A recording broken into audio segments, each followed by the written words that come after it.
अवधूत चिंतन श्री गुरुदेव दत्त श्री स्वामी समर्थ महाराज की जय। नमस्कार मंडळी, आपल्या यूट्यूब चॅनलमध्ये तुम्हा सर्वांचे मी खूप मनापासून स्वागत करत आहे। जेव्हा आपल्यावर परमेश्वराची सेवा करत असतो, आपण अध्यात्मात येतो असं वाटतं।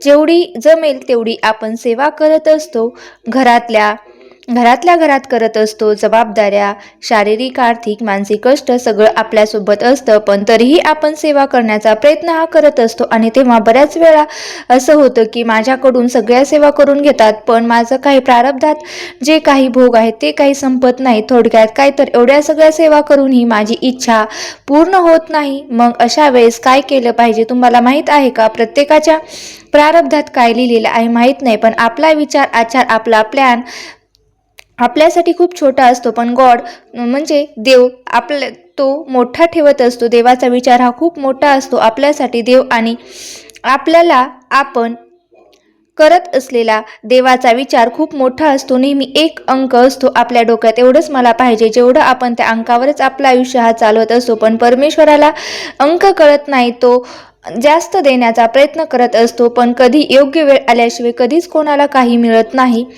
त्यामुळे तुमचं प्रारब्ध, तुमचा खडतर प्रारब्ध तुमच्या या सेवेने कमी होणार आहे। तर ती कुठली सेवा तेच मी तुम्हाला आजच्या व्हिडिओमध्ये सांगणार आहोत। त्यामुळे तुम्हाला काय करायचं आहे तर व्हिडिओ स्किप न करता शेवटपर्यंत नक्की पाहायचा आहे, जेणेकरून तुम्हाला कुठली सेवा आहे ती करायची ते मी तुम्हाला कळेल। बघा, सगळ्यात आधी आपण काय करायचं आहे की जवळच्या स्वामी समर्थ केंद्रात किंवा मठात जायचं आहे, किंवा कुठल्याही मंदिरात जायचं। मंदिरातला जो मेन माणूस असतो तो जो छानपैकी तिथे पूजा पाठ, देवाची मूर्ती साफ करत असतो, फोटो साफ करत असतो, आरती करत असतो। आपल्याला खूप भारी वाटतं, खूप छान वाटतं, किती ते भाग्यवान आहात असे आपण समजत असतो। पण एवढी चांगली सेवा करतो, पण तुम्हाला सांगू का खरी सेवा काय आहे? तर जेव्हा आपण केंद्रात जातो किंवा एखाद्या मठात जातो किंवा कुठल्याही मंदिरात जात असतो, तेव्हा तिथली खरी सेवा काय आहे? तर बघा, जगाच्या पाठीवर कुठल्याही मंदिरात जेव्हा आपण जातो तेव्हा तिथे एखादी जेव्हा आपण सेवा करत असतो किंवा मंदिरात जातो, कुठल्या ना कुठल्या मंदिरात गेल्यावर एक सेवा आपल्याला दिली जाते। मग त्यात असो बाई तेवढा झाडू मारून घ्या, किंवा भांडे घासून घ्या, किंवा ते देवाचे कपडे आहेत ते धुवून घ्या, झाडायची सेवा दिली, चपला जागेवर ठेवण्याची सेवा दिली, तरी हे एक चांगली सेवा आहे। बघा, आता दर रविवारी हे प्रत्येक स्वामी समर्थ केंद्रामध्ये बालसंस्कार वर्ग घेतले जातात। तिथेही बालसंस्कार वर्गामध्ये लहान मुलांना हेच करायला सांगितलं जातं। काय होतं तर त्यांना चप्पल रांगेत ठेवण्यासाठी सांगितलेली सेवा दिली जाते। ती सेवा म्हणजे येऊन काय करायचं आहे तर सेवा करायची। आता दर रविवारी मी पण पाहते की बालसंस्कार केंद्रामध्ये, कारण स्वामी समर्थ केंद्रामधील आमच्या दर रविवारी हे बालसंस्कार केंद्र होते, आणि तिथे लहान मुलांना थोडे संस्कार म्हणजे छोट्या छोट्या गोष्टी शिकवल्या जातात, आणि त्या छोट्या छोट्या गोष्टीतूनच त्यांच्यावर संस्कार होत असतात। म्हणजे काय तर त्यांना देवाचे कपडे आसन उचलून ठेवायला ठेवले जातात, किंवा तसेच तिथे झाडू मारायला सांगितला जातो। थोडा का होईना, पण ते छोटे आहेत पण तेवढीच का होईना ते सेवा करत असतात। जसं आपण पण लहानपणी बालसंस्कारमध्ये जाऊन आपण पण ही सेवा केलेली आहे, तसंच आताही स्वामी समर्थ केंद्रामध्ये हे बालसंस्कार केंद्र होत असतं। तेथे पण चप्पल ठेवण्याची, झाडणं, स्वच्छता करणे या सगळ्या सेवा करायच्या। पण खरं तर त्या सेवेचं महत्त्व कधीच कळालं नाही। काय होतं तर आता बघा, आपल्या लहानपणी आपण हे सगळे करत होतो, पण तेव्हा आपल्याला या सेवेचं महत्त्व कळालं नाही। बरेच मंदिर आहेत की जिथे बायकांना वाटून काम दिलं जातं। तुम्ही येथे येऊन साफसफाई करा, तुम्ही येथे येऊन उद्या झाडलोट करा, उद्या येऊन तुम्ही भांडे घासा, इथली फरशी पुसा, असे वेगवेगळे सेवा या प्रत्येकाला वाटून दिलेले असतात। आता प्रत्येक केंद्रात जाऊन आरती करणं म्हणजे सेवा करणं असं नाही, तर महाराजांच्या मूर्तीवर अभिषेक करणं ते पण सेवा आहे। पण ही जी सेवा आहे तर या सेवेला जास्त महत्त्व आहे। आरती करता, अभिषेक करता, पण खरी सेवा काय आहे तर मंदिर झाडणं, तिथले भांडे घासणं, तिथले त्याचबरोबर तुम्हाला आपण जे औदुंबर असतं, समजा आपण स्वामी समर्थ केंद्रामध्ये आहे तर प्रत्येक स्वामी समर्थ केंद्रामध्ये हे औदुंबर असतं। आपण जेव्हा औदुंबराला प्रदक्षिणा घालत असतो किंवा प्रदक्षिणा मारत असतो, तेव्हा तिथे पान वगैरे कचरा पडलेला असतो तो झाडतो, तो आपण बाजूला सारतो। बघा, खूप बायका ह्या झाडत असतात। मी पण पाहते की आमच्याही स्वामी समर्थ केंद्रामध्ये बायका ह्या सकाळच्या आरतीला, रात्रीच्या आरतीला आणि सकाळी जी 8ला आरती होते त्यासुद्धा आरतीला ही बायका काम करत असतात. बघ, आपण म्हणतो की फक्त झाडता आलं नाही, झाडता आलं पाहिजे, ते त्यांचे कर्मसुद्धा झाडतात, त्यांचं प्रारब्धसुद्धा झाडाला जातो. म्हणून तुम्हाला माहिती आहे का, आपण जेव्हा मंदिरात केंद्रात आपल्याला जेव्हा केव्हा झाडाची सेवा दिली जाते तेव्हा सतरंजा टाकतो. कुठलेही मंदिरात गेल्यावर सतरंजा किंवा एक आसन असतं ते आपण गोळा करून ठेवतो, किंवा काही लोक बिचारे घडी घालत असतात, आपण रस्त्यावरून पाय ठेवून जातो. खरं तर आपण हे चुकीचं करतो. जेव्हा आपण जी सेवा आहे ना, ही सेवा तुमचा भूक कमी करणारी सेवा आहे, आणि ही सेवा करणं हे पण एक तुमचं प्रारब्ध कमी करणार आहे. जसं बघा, तुम्हाला सांगते, आपण महाराजांचं मंदिरात, महाराजांचा दरबार, मठ, केंद्र, कुठलंही मंदिर जेव्हा झाडत असतो ना, तेव्हा साक्षात परमेश्वर आपली कर्म भोग हे झाडत असतात. हे सगळ्यात महत्त्वाचं आहे की बघा, जेव्हाही आपण मंदिरात सेवा करत असतो ना, तर परमेश्वर आपले भोग हे झाडत असतो. चांगल्या प्रगती होण्याचे मार्ग आपले मोकळे होत असतात, आणि आपल्या जे काही भोग आहेत ते आपले प्रारब्ध जे आहे ते कमी होत असतो. कारण जेव्हा आपण झाडत असतो ना, तेव्हा आपला भोग हा कमी होत असतो. अध्यात्मात येऊन चांगलं त्रास जो दिलेला असतो तो कमी होत असतो. माझ्याकडे वाईटलं जे घडलेलं आहे ते सुद्धा कमी होत असतं. मग 100 पारायण केल्यावर त्यातून जे त्रास मला सुटका मिळणार आहे ती अजिबात नाही. पण हो, माझ्याकडे जी भोगाची जी तीव्रता आहे ती मात्र नक्कीच कमी होईल. खरं अध्यात्म आहे. केंद्रात गेल्यावर आरती मिळणं. समजा आपण केंद्रात गेलो आणि आरतीसाठी अट्टहास का, तर आरती म्हणजे काय, तर आर्कतेने हाक मारणे. आपल्याला फार असतं की मला केंद्रात गेल्यास आरतीच भेटावं, आरतीचीच सेवा भेटावं.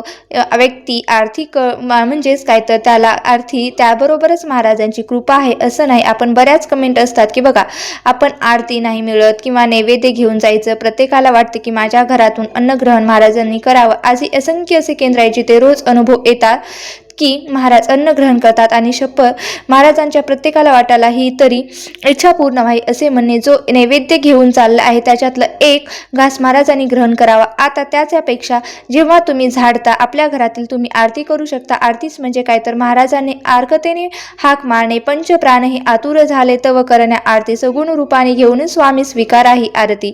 बघा, अशा प्रकारे ही दिंडोरी प्रणित आरती आहे. कुठल्या पण आरत्या तुम्ही घेऊ शकता. आरती म्हणजे काय, तर परमेश्वराला हाक मारणे. रोज जो कोणी 108 आरत्या करतो, म्हणजे 108 आरत्या करतो, त्यांचा अनुभव सांगते. महाराजांचे दरबार, महाराजांचे दार हे झिजवावंच लागतं, तेव्हा खऱ्या आयुष्यात हा अनुभव येतो. बघा, अर्थाने महाराज कायमच्या आपल्या घरी येतात, आणि आपल्या घरी आपल्याला येतात. आपल्याला केंद्रात जाऊन आरती करणं म्हणजे काय, तर कारण आपण घरात एक बघा, सकाळची 8ची एक आरती असते. मी मागं म्हटलं तसं, मगाशी म्हटलं तसं सकाळी 8ची एक आरती असते, पुन्हा 10:30ची एक असते, आणि 6ची एक आरती असते, किंवा ती 6:30ला असते आरती. असे 3 आरत्या असतात, ते चालू असतात. नंतर 6ला होईल. आरत्याला जाऊन महाराजांचे एक वलय कवच आपल्या आयुष्यात असतं. क्रोध, मद, मोह, मत्सर, तुम्ही तुमच्या किती पट जो 108 आरत्या करतो ना, त्याच्या आयुष्यात इतका आमूलाग्र बदल होत असतो की आता ताई तुम्ही म्हणाल की घरात आरत्या करू शकतो का? घरात मीही आरती करते, पण तुम्हाला काय म्हटलं की महाराजांचा दरबार झिजवावा लागतो, त्यांच्यात दरबारात जावं लागतं. प्रत्येकांना ते जमत नाही असं नाही. बऱ्याच बायकांना 108 आरत्याची सेवा घेतात. त्याचबरोबर औदुंबर वृक्ष झाडणं, साक्षात आपल्या गुरूंचा वास आहे, ते झाडणं खूप महत्त्वाचं आहे. बघा, मोठं सुख आहे, खूप मोठं भाग्य आहे. महिलांनो, जर तुमच्या जवळपास केंद्र, मठ असेल, तर दत्त महाराजांचं मंदिर असेल, त्याच मंदिर झाडाची जी सेवा आहे ते तुम्हाला भेटली तर ती चुकवू नका. ते औदुंबर वृक्ष झाडाची सेवा तुम्हाला मिळाली असेल तर तेही चुकवू नका, कारण तुम्ही सर्वात जास्त भाग्यवान आहात. तुम्हाला एक अनुभव सांगते. बघा, असं वाटतं की स्वामी चरित्र सारामृतला 20वा अध्याय आहे की एक भक्त येतो आणि महाराजांना सांगतो की महाराज त्याला म्हणतात, तू गरीबाला खा, तू गरीबाला अन्न दे.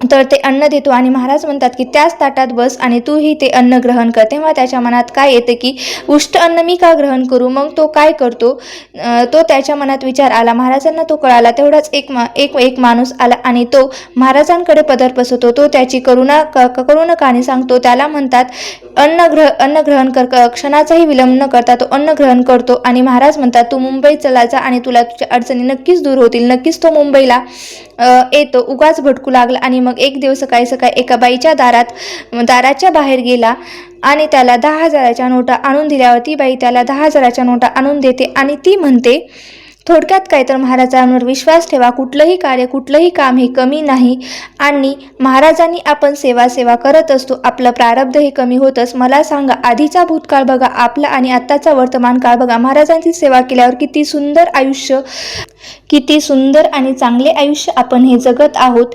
त्यामुळे किती चांगले अनुभव येतात. जो कोणी महाराजांची प्रामाणिकपणे सेवा करत असतो, शेवटी आपले कर्म खूप महत्त्वाचे असतात. आपला प्रारब्ध कमी व्हावा, कारण आपण खूप काही घेऊन आलेलो आहोत मागच्या जन्माचं. जे कोणी संक्षिप्त श्रीमद भागवत गीताचं पठण करतं त्याचा अनुभव आले की तुमचे पूर्व कर्म हे एखाद्याला काही ना काही मागता भरपूर मिळते, एखाद्याला खूप करावं लागतं. पण आपण आपल्या स्वतःला आनंद व्यक्त केला पाहिजे की महाराज माझ्याकडून करून घेत आहेत, महाराजांनी मला सेवेसाठी निवडलं आहे.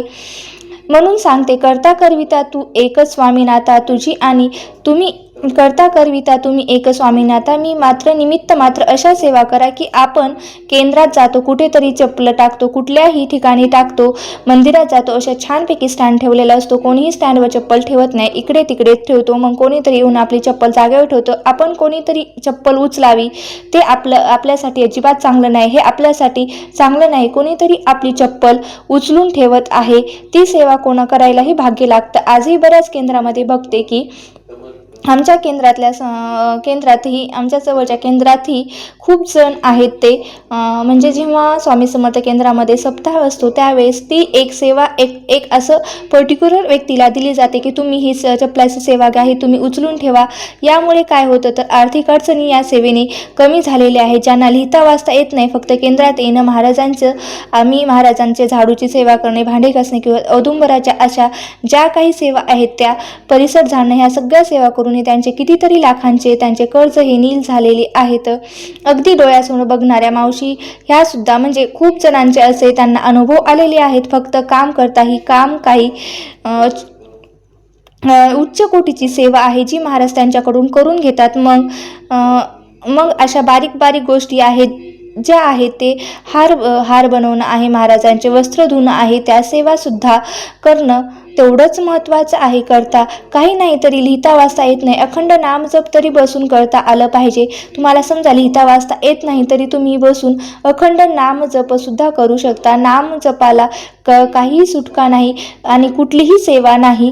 कुठलीही सेवा करताना तुम्ही 21 स्वामी चरित्र सारामृत तुम्ही नित्य सेवा करा. नित्य सेवा केल्याने सुद्धा कुठल्याही सेवेला एक धक्का मिळतो, म्हणजेच गाडी स्टार्ट करतो आपण. पण जेव्हा नित्य सेवा करतो ना तेव्हा एक खूप मोठा आपल्याला पुश मिळतो. आणि तुम्ही 11 माळ जमत नसेल तर कमीत कमी तुम्ही 1 माळ तरी नक्कीच जप करा. बघा तुमचं आयुष्य नक्कीच बदलेल. जसं की मी म्हटलं मगाशी, तुम्हाला वाचता लिहिता येत नसेल तर तुम्ही स्वामी चरित्राचं सारामृताचं पारायण राहिलं तरी तुम्ही फक्त अखंड नाम जप यज्ञ अखंड नाम जप करा. म्हणजे तो कसा करायचा बघा, तुम्ही कुठेही बाहेर जायला तरी तुम्ही नाम जप करू शकता, किंवा घरात बसूनही तुम्ही नाम जप करू शकता, किंवा तुम्ही देवाजवळही बसून नाम जप करू शकता, किंवा तुम्ही स्वयंपाक वगैरे करत असताना सुद्धा तुम्ही नाम जप करू शकता. अशा प्रकारे तुम्ही नाम जप करायचं. हे सुद्धा सेवा केले तरीही आपलं जे खडतर प्रारब्ध आहे ते सुद्धा नक्की कमी व्हायला मदत होईल. नक्कीच याने तुमचं भाग्य बदलेल. तुम्हाला ही माहिती कशी वाटली नक्की मला कमेंट करून सांगा. माहिती जर आवडली असेल तर नक्की लाईक करा, शेअर करा आणि चॅनलवरती नवीन असाल तर सबस्क्राईब करायला विसरू नका. धन्यवाद. श्री स्वामी समर्थ. जय जय स्वामी समर्थ. अवधूत चिंतन. श्री गुरुदेव दत्त. श्री स्वामी समर्थ महाराज की जय.